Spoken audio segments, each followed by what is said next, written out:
Tiara si that na onwe ife onwe ike ịgwa onye ji mma kwụrụ ya n'azụ antrofisia na. Ife ntị ikwu n'okwu is that ndị a niile na-akụrụ akwa ọkụkọ egwu oge na Gọvanọ Charles Chukwuma Soludo mebi arrest. Ndị na-akụrụ akwa ọkụkọ egwu ka ebe fa nọ kịta, ka ebe those people nọ kịta, ka ebe fa nọ si kịta ezidega akwa ọkụkọ tiwara akị onye ọbụla agba ọsọ 440. Ma ndị na-akụrụ egwu ka obi fa moto, ma ndị na-akụrụ egwu ka akwa ọkụkọ nwee ike nyefe ego, ma ndị na-akụrụ egwu ka ifesef ka ọkụkọ nwee ike bifa machine.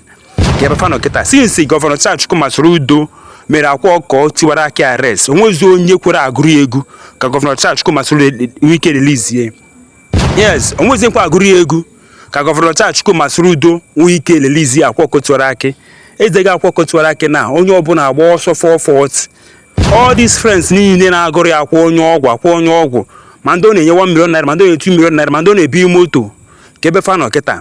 Onye ọbụla agbago 440. Ọ mgbe ife mee gị ka ị ga-eji mara that na onwe nkwụ gị n'azụ. Yes, ọ mgbe ife mee gị ka ị ga-eji mara na friends niile ị nwere bụ fake friends. Yes, ọ mgbe ife mee gị ehu akwa ọkụkọ tiwara akị ka Gọvanọ Charles Chukwuma Soludo mere arrest.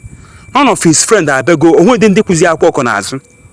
Yes, onwezi update gbasara akwa ọkụkọ tiwara akị, onwezi update gbasara.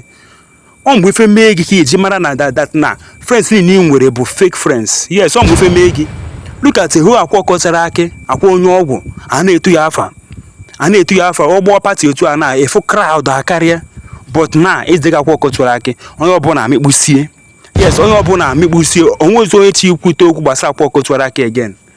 Onwezi onye chi ikwute okwu gbasara akwa ọkụkọ tiwara akị again since Gọvanọ Charles Chukwuma Soludo mere arrest. Akwa ọkụkọ tiwara akị ịgasị ije abata mara that na nwe onye kwụ gị n'azụ. Yes, ịgasị ije wee bata mara that na nwe onye kwụ gị n'azụ because friends niile ị nwere agbagọsọ 40 since Gọvanọ Charles Chukwuma Soludo, the executive governor of Anambra State, mega arrest. All the friends niile ị nwere agbagọsọ 440. Onye ọbụla withdraw go back from you. Yes, ọ na withdraw you back because after na Gọvanọ Charles Chukwuma Soludo jide gị. All these people na-akụrụ gị egwu na-etu gị akwa onye ọgwụ ọbara ọra fanta niile agbago ọsọ maka after na Gọvanọ Charles Chukwuma Soludo ji gị. Ọ bụla na-egezi ntị na ka anụ na asị na atụrụ gị nga.